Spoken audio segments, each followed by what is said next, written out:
Shalom desde Sião, aqui é Miguel Nicolás do Café Torá, e essas são as principais notícias do dia. 7 de fevereiro de 2020. Antissemitismo no Ministério da Defesa da Rússia. Enquanto Vladimir Putin declara sua admiração e gratidão aos judeus que o alimentavam e o ensinaram em sua tenra idade, o Ministério da Defesa da Rússia, existem alguns vermes antissemitas que não valem um centavo. É o caso, por exemplo, do seu porta-voz.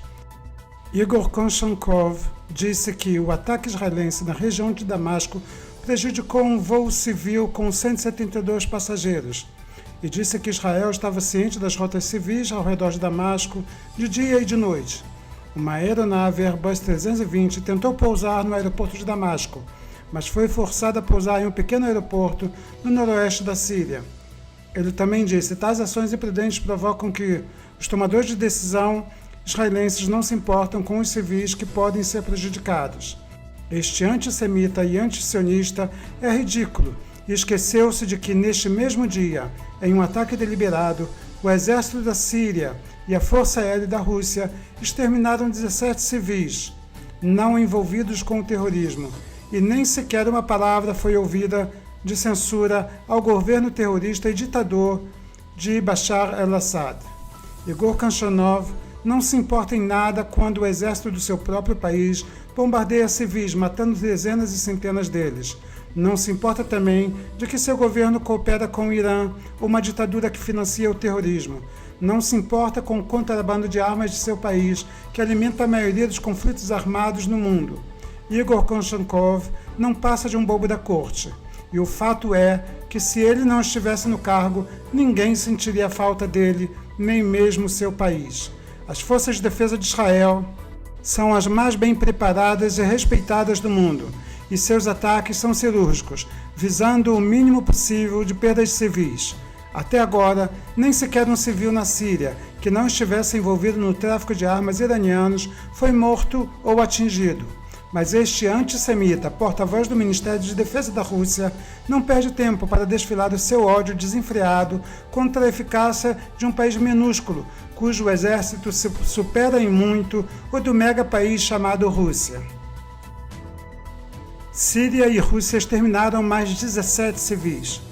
Apesar da falsa reclamação do porta-voz do Ministério da Defesa da Rússia, nos ataques que são referidos à Força de Defesa de Israel, nunca morreu um civil não envolvido com o terrorismo iraniano. Mas quando a operação é da Rússia ou da Síria, o resultado é completamente diferente.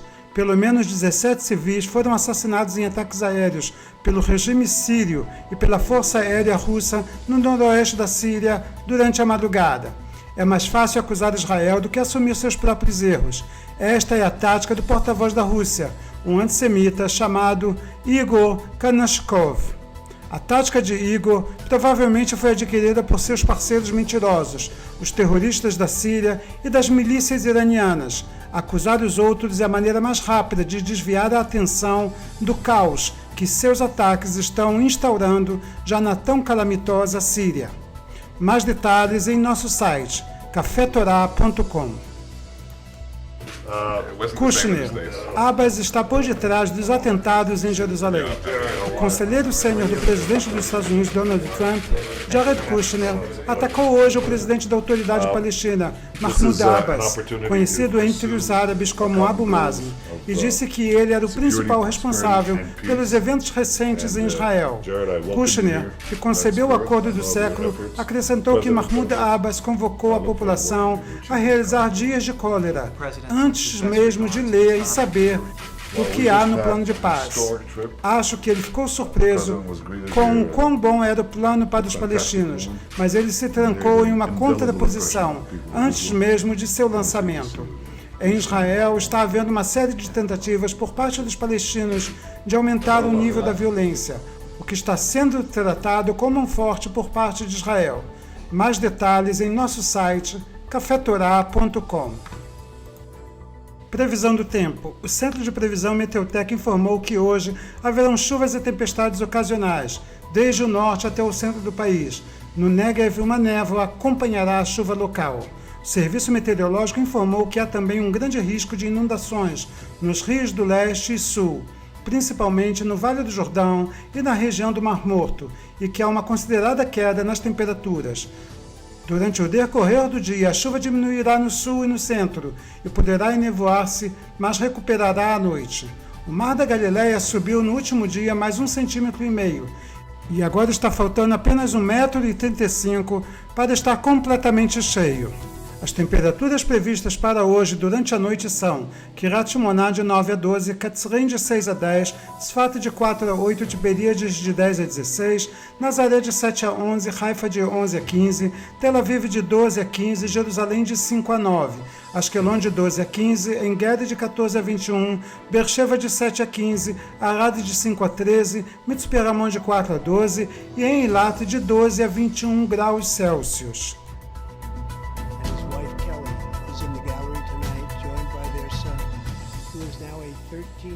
13 anos e já combate o terrorismo.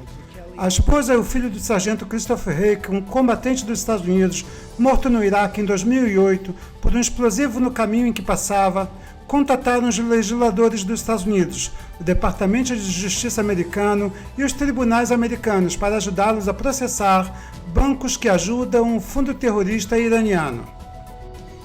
Kelly e seu filho de apenas 3 anos, que tinha 1 ano quando o pai foi assassinado, foram convidados pelo presidente dos Estados Unidos, Donald Trump, no discurso do seu país. Uma declaração da Casa Branca afirma que o presidente recebe todos os anos cidadãos de todas as esferas da vida dos Estados Unidos, que representam os melhores desse país. Cage, de 13 anos, que sentou ao lado do vice-presidente Michael Pence durante o discurso, disse: "Foi uma experiência de tirar o fôlego. Espero crescer e ingressar no serviço secreto do presidente. Espero que isso deixe meu pai orgulhoso."